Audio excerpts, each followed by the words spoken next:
Você treina, segue a planilha de treino direitinho, mas sente que o teu desempenho ele não está melhorando da forma que deveria? A fadiga, ela chega antes do esperado? Ou pior, tu vive se lesionando e não sabe o porquê? Deixa eu te falar uma coisa. O problema pode não estar no seu treino. O problema pode estar na sua alimentação. Eu não estou falando apenas de consumir carboidratos antes e depois da corrida. Existem muitos erros nutricionais que podem estar limitando tanto o teu desempenho como também a tua performance atlética. Eu já adianto. O terceiro erro é um dos mais graves e quase ninguém presta atenção nisso enquanto um corredor. Prazer, meu nome é Daniel Coimbra, sou nutricionista há mais de 13 anos e fundador do Coimbra Academy. E hoje eu vou te mostrar como corrigir esses erros nutricionais e, ao mesmo tempo, melhorar a tua performance na corrida com alguns ajustes extremamente simples, porém extremamente estratégicos na sua alimentação. Erro 1.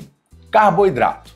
Muito, pouco ou na hora errada. Se você corre, já deve ter ouvido que precisa sim ingerir carboidrato para ter energia, correto? Quando você ingere os carboidratos, eles são rapidamente convertidos ali em glicose, principalmente se for carboidrato simples. Essa glicose ela é quebrada e pode ser utilizada imediatamente para a produção de ATP, que é a nossa moeda energética, via quebra da glicose, que a gente chama de glicólise, ou armazenada no nosso músculo ou no nosso fígado, como glicogênio muscular ou hepático. O problema que acontece é que quando os estoques desse glicogênio, por exemplo, no músculo, eles são insuficientes para a demanda energética do exercício, isso força o corpo a recorrer às gorduras.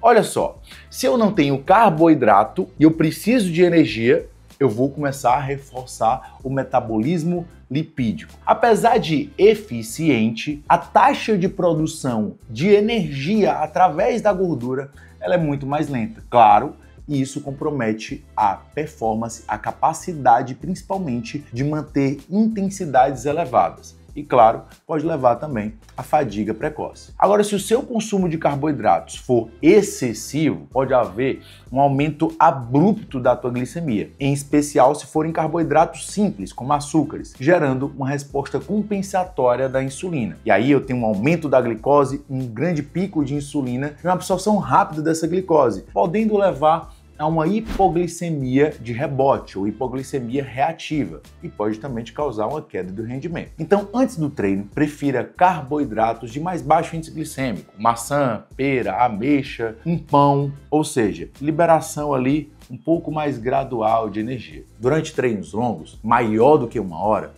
o ideal é que você consuma pelo menos entre 30 a 60 gramas de carboidrato por hora. Existem outras formas que a gente pode consumir também, através de isotônicos ou até mesmo através de géis de carboidrato. E depois a gente vai ter também um vídeo aqui no canal falando de como escolher o seu gel de carboidrato. Após o treino, a combinação de carboidratos com proteínas restabelece o glicogênio até 38% mais rápido, otimizando a recuperação muscular. Ou seja, o que é que eu estou querendo te dizer? Que após o treinamento, o ideal é que você tenha carboidrato e proteína. Normalmente, na proporção de 2 a 3 por 1 carboidrato-proteína. Se eu tenho mais ou menos ali 10 gramas de proteína, eu preciso ter 20 a 30 gramas, por exemplo, de carboidrato para otimizar essas reservas de glicogênio muscular, principalmente quando eu penso em performance. Perfeito? Erro 2. A falta de proteína, um nutriente que muitas vezes é completamente esquecido, não só por corredores, mas por vários atletas de endurance. Se você sente que você vive quebrado, cansado, sente muita dor muscular, aquela dor muscular que acontece depois do treino, você pode estar errando nesse quesito aqui. Muita gente acha que a proteína é coisa de quem quer ficar forte, de quem quer ganhar massa muscular. Mas se você corre, pedala, nada, você precisa manter sua musculatura saudável, não só para evitar lesões,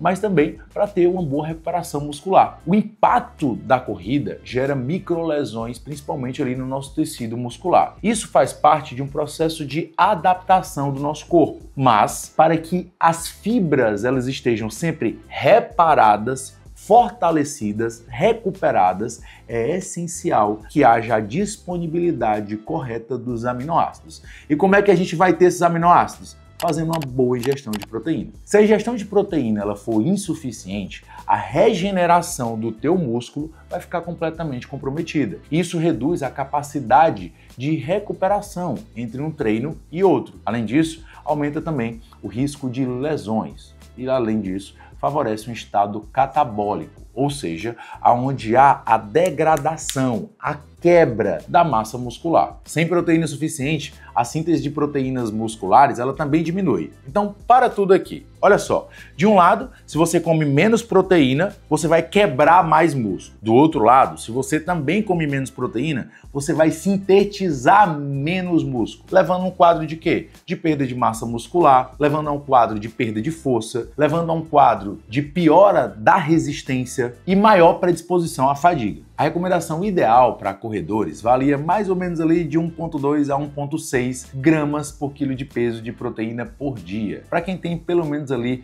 um volume moderado em relação à intensidade. Incluir fontes de proteína de alto valor biológico, como por exemplo, ovos, carnes magras, laticínios, proteínas vegetais combinadas para otimizar ali o perfil de aminoácidos, ajuda a otimizar a recuperação muscular. Além disso, distribuir a ingestão proteica ao longo do dia. Isso melhora muito, não só a absorção, mas também o aproveitamento dos aminoácidos. O terceiro erro é o seguinte: beber só água e esquecer dos eletrólitos, cara, é um tiro no pé. Quando você sua, você perde água e você também perde eletrólitos essenciais, como sódio, potássio e até mesmo o magnésio, o cloreto. Esses minerais eles são fundamentais para a condução dos nossos impulsos nervosos, equilíbrio osmótico e, acredite, até para contração muscular a gente precisa desses minerais. Se essa reposição ela não acontece de forma adequada, ou seja, tu repõe água, mas não repõe os eletrólitos, muitas vezes vai começar a acontecer o quê? Surgimento de cãibras, queda de rendimento, tontura e, acredite,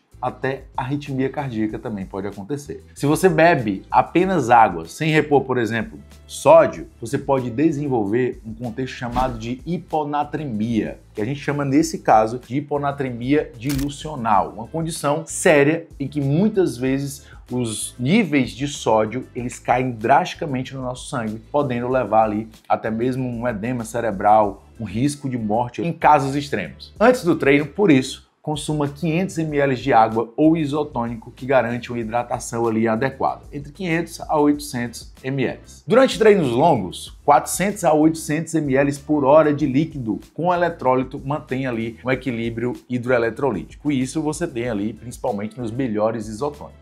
Depois do treino, reponha 1,5 litros de água para cada quilo perdido, para evitar o processo de desidratação. Se você pesa 70 quilos antes do treino e pesou 69 após o treino, você perdeu 1 quilo, que principalmente durante essa corrida você perdeu 1 litro de água. O que você tem que fazer? Recuperar esse litro mais 500 ml, ou seja, recuperar 150% da tua hidratação. Se você sente cãibras, tontura, percebe que a queda de performance durante o calor, o problema pode estar aqui, na hidratação e na falta de reposição de eletrólitos específicos. E o erro 4, com certeza, muitos de vocês podem estar cometendo, que é a nutrição sem a devida individualização. Esse erro aqui é muito comum, extremamente comum. Na nutrição esportiva, a gente não tem receita de bolo. Dani, como assim? Fazer a mesma coisa para todo mundo e isso dá certo. Cada um tem uma necessidade única.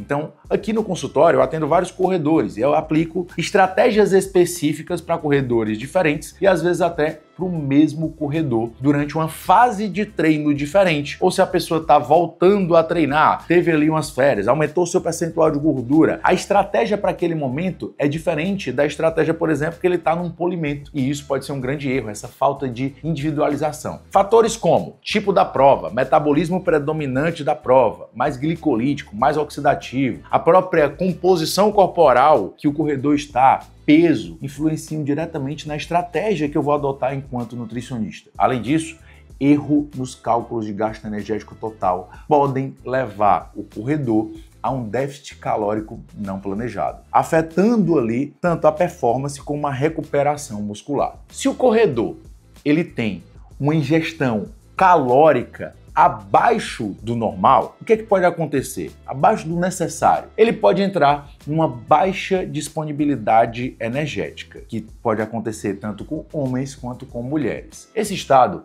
ele afeta diretamente a nossa função hormonal, aumentando o risco de overtraining, perda de massa muscular, mas a deficiência energética relativa do esporte, que é um conjunto de sinais e sintomas, pode afetar, no caso da mulher, por exemplo, o ciclo menstrual, fatores da imunidade, fatores hematológicos, fatores, por exemplo, relacionados a fatores psicológicos, trato gastrointestinal, entre tantos outros. Então, continua acompanhando a gente aqui no canal, que a gente também vai ter um vídeo só falando sobre RED-S. Então, monitorar o gasto energético do teu paciente, ajustar a ingestão calórica conforme a necessidade, evita déficit indesejado. Dani, me dá um insight? Claro, para agora. Olha só, se o teu paciente ele faz, por exemplo, 5 km segunda e quarta, e no final de semana, por exemplo, ele faz 10 km. Tu concorda que a necessidade do sábado aqui é completamente diferente da necessidade da semana? Ou, se a pessoa ela corre 10 km durante a semana e ela vai fazer, por exemplo, um longão ali de 15 km no final de semana, as necessidades são diferentes. Então, se eu calculo a mesma caloria para todos os dias, pode ser que eu esteja adequado em relação à caloria para os dias de semana, mas subestimando muito o final de semana. E aí o que acontece? Eu vou ter uma diminuição da minha recuperação do meu corredor para a próxima semana de treinamento. Por isso, avaliar individualmente o metabolismo e a composição corporal permite um planejamento muito mais eficiente por parte do nutricionista que esteja atendendo esse corredor. Ajustar a estratégia nutricional periodicamente também ajuda a otimizar o desempenho e prevenir lesões de acordo com a planilha de treinamento ali e com a periodização de treinamento. Então, eu sempre digo que a periodização de treinamento tem que andar em conjunto com a periodização nutricional. Agora me conta, qual desses erros você já cometeu? E mais, se esse conteúdo está fazendo sentido para você, então curte aqui, comenta abaixo, compartilha com aquele amigo ou aquela amiga que é corredora, que gosta de nutrição e que quer principalmente melhorar a sua performance durante a corrida. E se você quiser mais dicas práticas, se inscreve aqui no canal e também ativa o sininho para você receber as notificações. Abraço do Nutri!